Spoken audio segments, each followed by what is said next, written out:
हेल' लोगोफोर फेसबुकआव आर्निं खालामग्राफोरनि थाखाय इम्पर्टेन्ट भिडिअखौ जोबजासिम नायलांदो अब्ला भिडिअखौ स्टार्ट खालामसै जोङो मा होनना बुंदो फेसबुकनि हम पेजाव फैनायनि उनाव ना राइट साइडथिं थ्रि लाइन्सआव क्लिक खालामबा नै बेबायदि मोनो ओमफ्राय गाहायथिं स्क्रल डाउन खालामदो ओमफ्राय नै हेल्प एन्ड सापर्ट दङ बे हेल्प एन्ड सापर्टआव क्लिक खालामबा ना सापर्ट इनबक्सआव थुदो आरो ना सापर्ट इनबक्सआव क्लिक खालामबा जों नै बेबायदि मोनो मा दङ रिपर्टस एबाउट आदार ना ओमफ्राय उनाव मोनसे मा दङ इउर एलार्ट ओमफ्राय उनाव गाहायाव आरो मा आदार दङ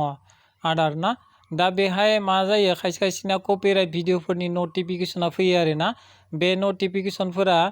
जोङो जुदि बेखौ डिलिट खालामना लायाबा जोंना मा मनिटाइज जाया आरो नङा होमबा दा अब्ला खायसे खायसेया बे मा होनना बुंदों नटिफिकेसनखौ डिलिट खालामनो हाया आरो ना दा अब्ला डिलिट खालामनो हायाबा बा अपसन ओंखारा डिलिटनि अपसन ओंखारा दा अब्ला जों बे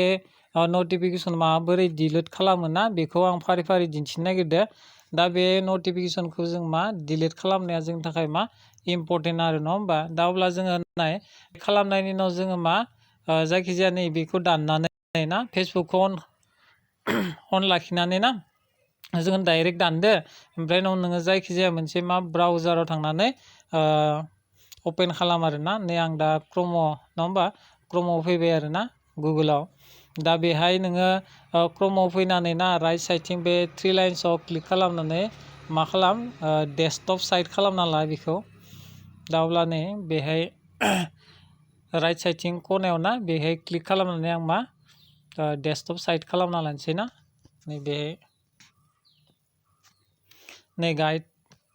नेट प्रब्लेम जादों नै गाइडथाराव बिथिं स्क्रल डाउन खालामदो नै डेस्कटप साइट ना बेखौ डेस्कटप साइट खालामना लादो नै डेस्कटप साइट जाबाय ओमफ्राय उनाव क्रमआव नोङो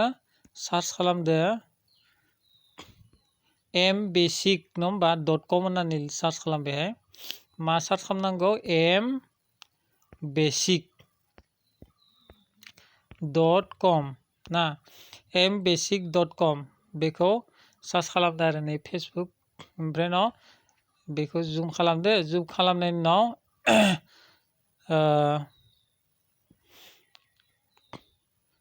जायखिजाया नोङो मोनसे मा खालामदो लगइन खालामदो नै लगइन टु फेसबुक नङा होमबा दा नै mbasic जों मा लगइन खालामदो आरो ना नै बेबायदि इन्टारफेस मोनगोन आरो नङा होमबा दा अब्ला नोङो नै गाहायथाराव नायदो गाहायथाराव जोंना मा दङ हेल्प दङ आरो ना बे हेल्पआव क्लिक खालाम आरो नै हेल्पआव दा हेल्पआव क्लिक खालामनायनि उनाव जों नै बेबायदि इन्टारफेस मोनगोन नङा होमबा दा अब्ला नै गाहायथिं चेक खालामदो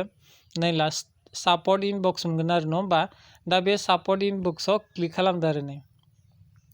दा बे सापर्ट इनबक्सआव क्लिक खालामबा नोङो नैयाव ना नोंनि बे फेसबुकआव थानाय नटिफिकेसनफोरखौ नोङो बेहाय नुजाजोबगोन आरो ना बेहाय जुदि नोङो डिलेट अपसन ओंखारखायो बेहाय नटिफिकेसन ओंखारगोन आरो बेहाय मा खाथियावनो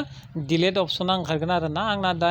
सापर्ट इनबक्सआव जेबो मा होनना बुंदों नटिफिकेसन गैया आरो ना कपिराइटनि जेबो नटिफिकेसन गैया बेनिखाय बेहाय श' जायाखै आरो ना जुदि नोंथांना जुदि मा होनना बुंदो फेसबुकआव आरो ना खायसे कपिराइटफोरनि नटिफिकेसनफोर थायोब्ला बेखौ डिलिट खालामाबा ना जोङो मा होनना बुंदों गुगोलाव ना mbasic सार्च खालामनायनि उनाव लगइन खालामोबा जोङो ना सापर्ट इनबक्सआव फैयोबा नै बेहायनो मा नोंनि बे मा होनना बुंदों नटिफिकेसन नुजायो आरो बेहाय मा डिलिट अपसनाबो थाखायो आरो ना बेहाय डिलिट खालामबानो मा नोंनि बे नटिफिकेसना डिलिट जागोन आरो नङा होमबा दा बेखिनियानो भिडिअआ ना